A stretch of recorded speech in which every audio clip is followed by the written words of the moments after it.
اور نیچے مٹی، اوپر مٹی، دائیں مٹی، بائیں مٹی، آگے مٹی، پیچھے مٹی، مٹی ہی مٹی. اور اس کے بعد پھر اس پر عذاب قبر یوں مسلط کیا جاتا ہے.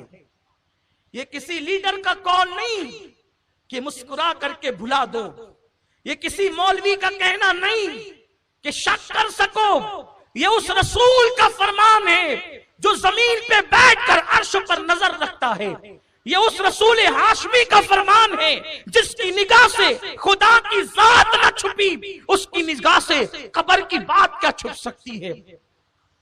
وہ عالم ما کان و ما یکون رسول جسے اللہ نے معلم کائنات، معلم انسانیت بنا کر کے مبعوث فرمایا، اس رسول کا فرمان ہے کہ ابھی قبر کی تاریکی چھٹتی بھی نہیں ہے کہ انسان پر عذاب قبر یوں مسلط ہوتا ہے کہ انسان جن جن چیزوں سے دنیا میں ڈرتا تھا وہ ساری چیزیں اس کی قبر میں بھیجی جاتی ہے جو اس کو ڈرا کر کے دہشت زدہ اور وحشت زدہ کرتی ہے.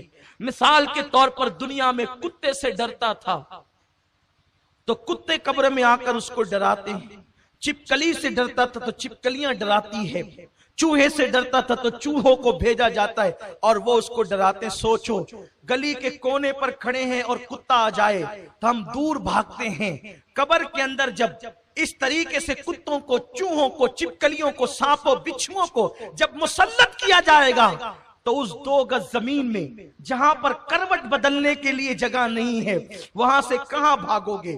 چیخو گے آواز کہاں تک پہنچے گی؟ چلاؤ گے آواز کہاں تک جائے گی؟ مسلمان تو کتنا نادان ہے.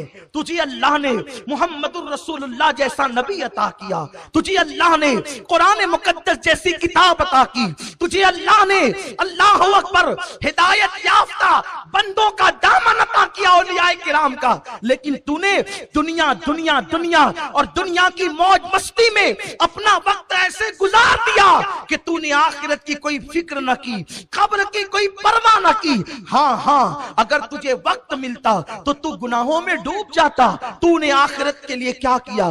تو نے قبر کے لیے کیا کیا؟ اللہ کے پیارے حبیب غیب دا نبی صلی اللہ علیہ وسلم فرماتے ہیں مردہ اسی سے ہراساں ہوتا ہے، پریشان ہوتا ہے کہ اس کے پیر کی طرف سے عذاب آتا ہے، اس کے سر کی طرف سے عذاب آتا ہے، اس کے کانوں کی طرف سے عذاب آتا ہے، اس کے ہاتھوں کی طرف سے عذاب آتا ہے اور چو طرف سے عذاب آ کر کے اس کو اپنی لپیٹ میں لے لیتا ہے. اللہ کے پیارے حبیب غیب دا نبی صلی اللہ علیہ وسلم فرماتے ہیں حال یہ ہوتا ہے کہ اگر اس نے ایک وقت کی نماز کبھی جان بوجھ کر جاگتے میں قضا کر دی تھی، چھوڑ دی تھی، تو ایک وقت کی نماز چھوڑنے کے بدلے میں اس پر 99 سانپ مسلط کیے جاتے ہیں، جس میں سے ایک ایک سانپ کی طاقت کا عالم یہ ہے کہ اگر وہ کسی پہاڑ پہ ڈنک مارے تو پہاڑ ریزہ ریزہ ہو جائے، اگر وہ دنیا میں پھنکار دے تو اس کی پھنکار کی گرمی سے دنیا کے سارے انسان مر جائیں.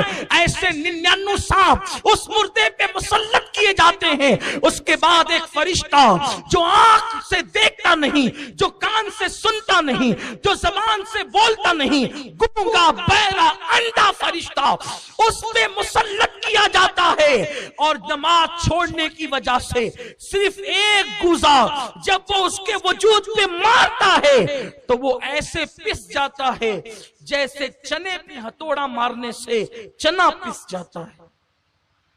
رات کے 2-2 3-3 بجے تک جگ کر کے نماز فجر ترک کرنے والوں، ذرا اس چابک اور اس گوزے کا تصور کرو، سوچو اور غور کرو کہ کیا یہ نازک وجود، یہ چھوٹا سا جسم کیا اللہ کے عذاب کو برداشت کر سکے گا؟ کیا رب تبارک و تعالیٰ کے عذاب کو برداشت کر سکے گا؟ نہیں اور ہرگز نہیں. تو پھر یہ رنگریلیاں کیوں ہیں؟ یہ طبیعت کے مطابق زندگی کیوں ہے؟ یہ گھروں پہ لگے ہوئے تمہارے اینٹینے، یہ اینٹینے نہیں، یہ ایریل نہیں، یہ جہنم کے سامان ہے.